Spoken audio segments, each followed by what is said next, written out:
Welcome to Got Malware, a practical guide on detecting, removing, and preventing malware on your home computer. Today we're going to be looking at a pretty typical Windows XP installation, and we believe it has some sort of virus or Trojan on it that we want to remove. Not only do we want to remove it, we also want to see if we can prevent it from happening again. To detect and remove any malware that we think is on the machine, we need to do three things. The first is to download a tool called ImageBurn, which lets us write ISO files to a CD. And then we need to download Kaspersky's Rescue Disk.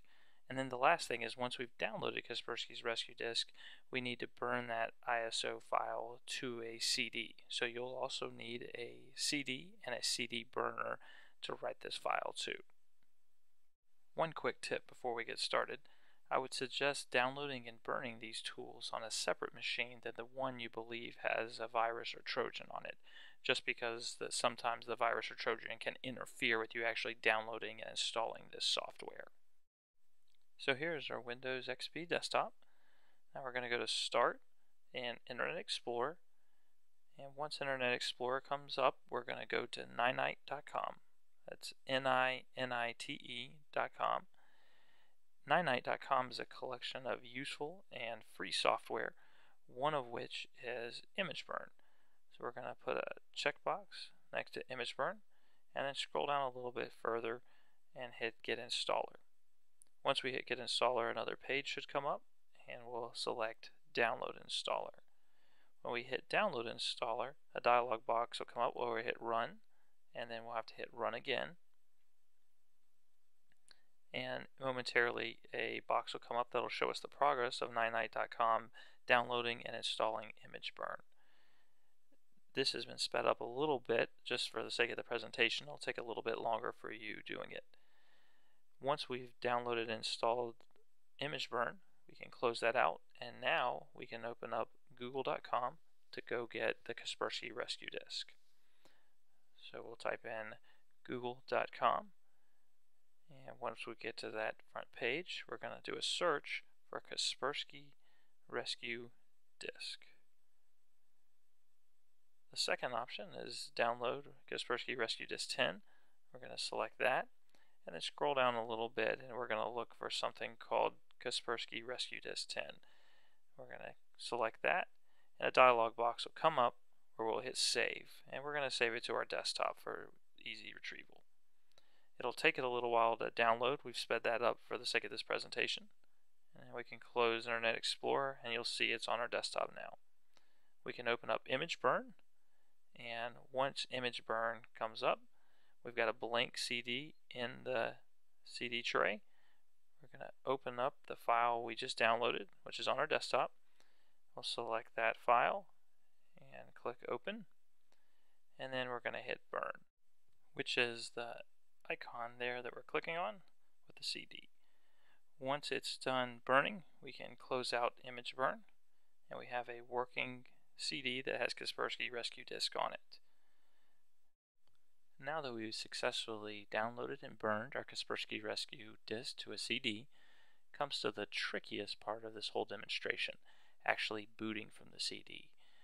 If you're lucky, you can simply put the CD into the drive of the machine that you believe has malware on it and hit reboot, and it'll boot right into Kaspersky's Rescue Disk.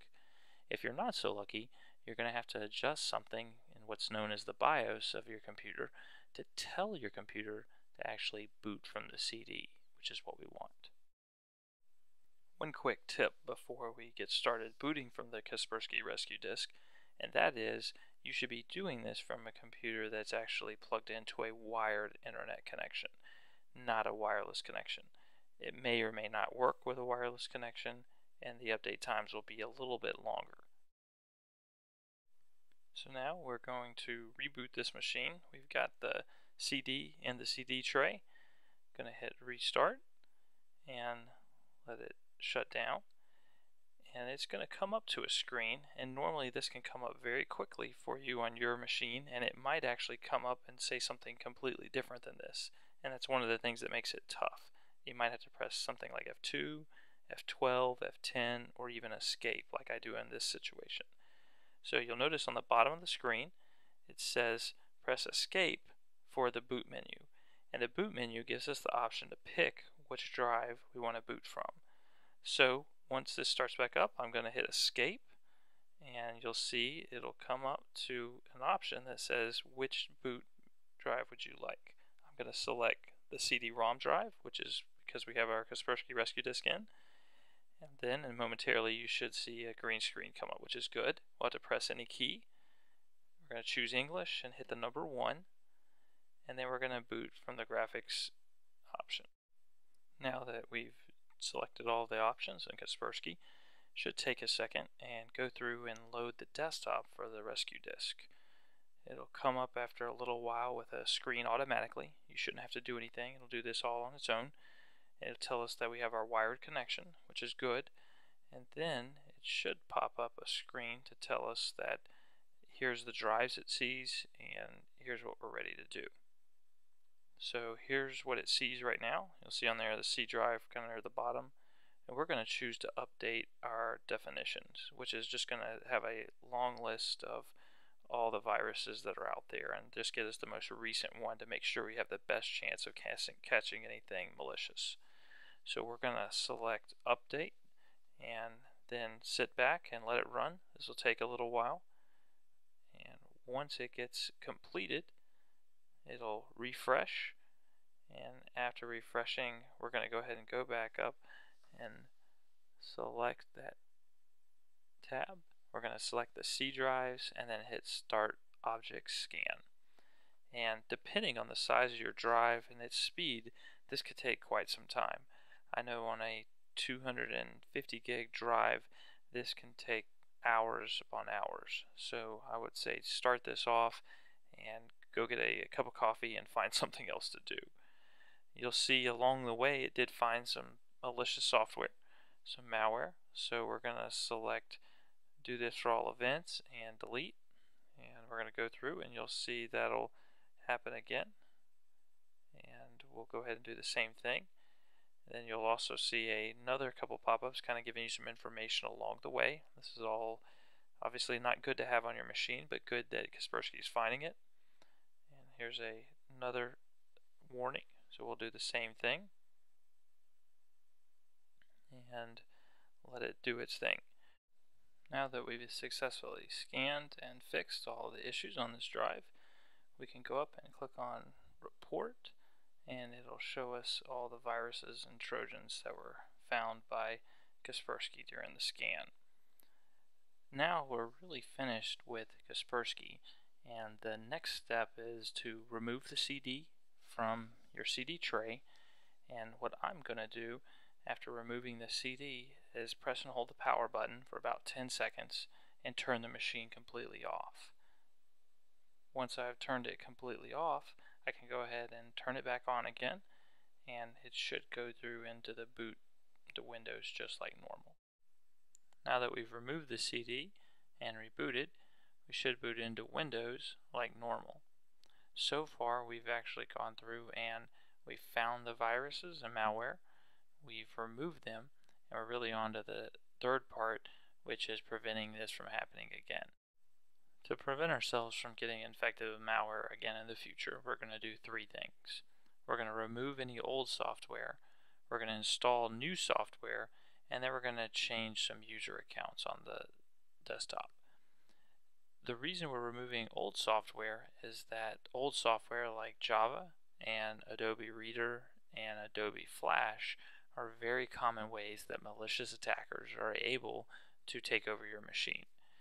So we are going to update those, and then we're also going to show you how to keep them up to date so that in the future, if any security vulnerabilities come out with that software, it'll actually automatically fix that for you or prompt you to fix it.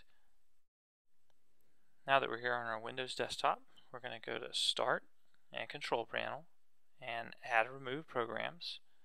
And the first step is we're going to remove the old software. So the first piece of software we're going to remove is Adobe Flash. We're going to highlight it and hit Remove, and it'll come up with a box that we'll have to hit Uninstall in. We'll hit Uninstall, it'll remove itself, and then we'll hit Done. The next thing we'll remove is Adobe Reader. select remove and yes, and it will go through the process of pulling itself off your machine. In a minute, it's going to come up with a dialog box after it's completely removed itself and say, would you like to restart your computer now or later, yes or no? And we're going to go ahead and select no for now. And then the last thing we're going to take off is Java. I'm going to select Java and hit remove and yes, and let it pull itself off. And at this point, we have all the most commonly attacked software off of our system. So the next step is to update that software and get the correct software on there. So we're going to go to Start and Internet Explorer. And once it comes up, we're going to go back to the same website we went to earlier, ninite.com, ninite.com. And when it comes up, we're going to select a few more programs this time. Specifically, we're going to go down and select a new web browser, Chrome. I like Chrome because it's fairly secure and sandboxed, and it updates itself automatically, which is a great feature. We're also going to go and select Flash because a lot of websites depend on Flash. And we will not pick Java just because it's so commonly exploited and abused and very rarely needed. Another tool we're going to install is Foxit Reader. That's for reading PDF files, like it's similar to Adobe Reader. And then for antivirus, we'll select Microsoft Essentials. The last thing I like to select and put in there is TeamViewer, which is a great way to help somebody remotely so that you guys can share screens and help troubleshoot. I'm going to hit Get Installer. I'll come up to the page where I'll hit Download Installer, and I'm going to go ahead and hit Run. Then I hit Run one more time, and then we'll get the Ninite progress bar that comes up and tells us that it's going to download and install the software that we selected. After a while, depending on the type of software you've chosen, it'll get finished, and we'll go over and hit Close, and then we can go and close out Internet Explorer. We're going to open up our new browser, Google Chrome, which will look like this, and we're going to put one more tool on here in Google Chrome called AdBlock. AdBlock's a great feature that actually keeps advertisements from showing up, which are common ways that attackers can infect your system, is using a malicious ad. So we do a search for Chrome AdBlock. We go to that first option. It'll come up. You'll see here momentarily and show you that's AdBlock. And then here I'm going to have to slide over and see that it's Add to Chrome is the button. We select that. It'll ask us, are you sure you want to add it? Do you want to add or cancel? We'll hit add, and then momentarily it'll come up and tell us that it's successfully installed and give us some options to proceed. So we're going to go ahead, and when it comes up and hit that was easy, and then we're going to close out that tab, and then we'll close out Chrome. The last security software change we need to make is making sure our Windows firewall and security updates are getting applied. So we'll go to Start and Control Panel and Security Center. And once Security Center is up, you can see here that our firewall and automatic updates is actually turned off. So to turn on the firewall, we'll scroll down and select Windows Firewall, and we'll put that on and hit OK. And then to turn on automatic updates, we'll just click Turn on Automatic Updates. That'll keep our Windows software up to date, and our firewall protect us from attacks from the outside. Now that we've updated our software, the next step is to fix the permissions on our users. We're going to create a new user and change the rights for the user that we're running under right now.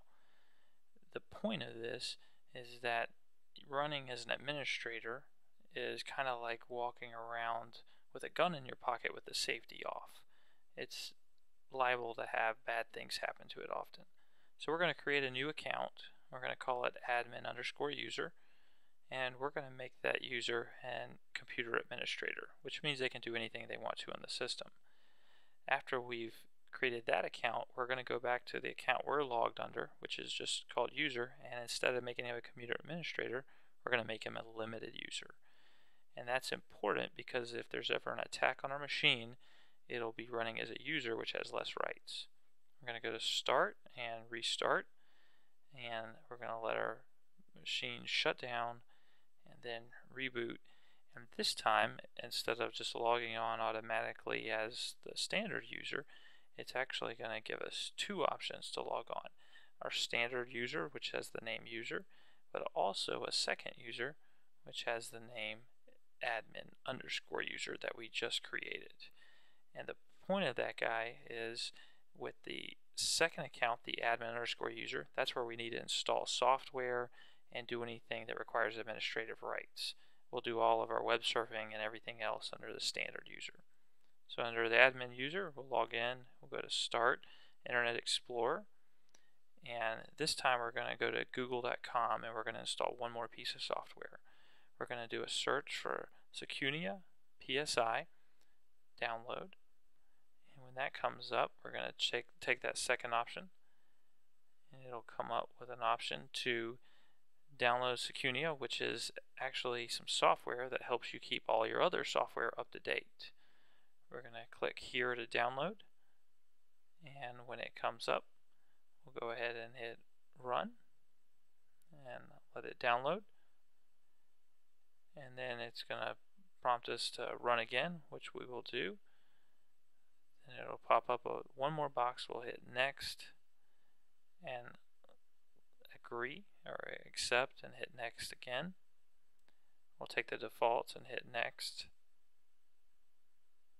and hit install, and we'll let it install, and once it's finished we'll hit finish.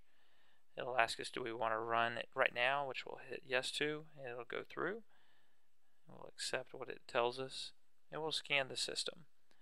So again, the point of Secunia is that it actually looks at all the software you have on your system and tries to keep it up to date. So it'll tell us that we have these certain programs that are out of date, and if it can, Secunia will go ahead and update it automatically for you.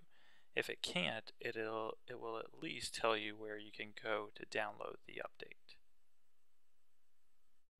Now that we have Secunia looking at our system, we're going to go to Start and log off. And instead of logging in as the admin user, we'll log in as the normal user.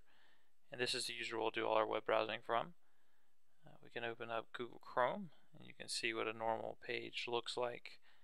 And we can make it and set it as our default browser, which means it'll just come up every time you try to open up a web page. It'll try to open that Chrome, which is a good thing. It's a secure browser.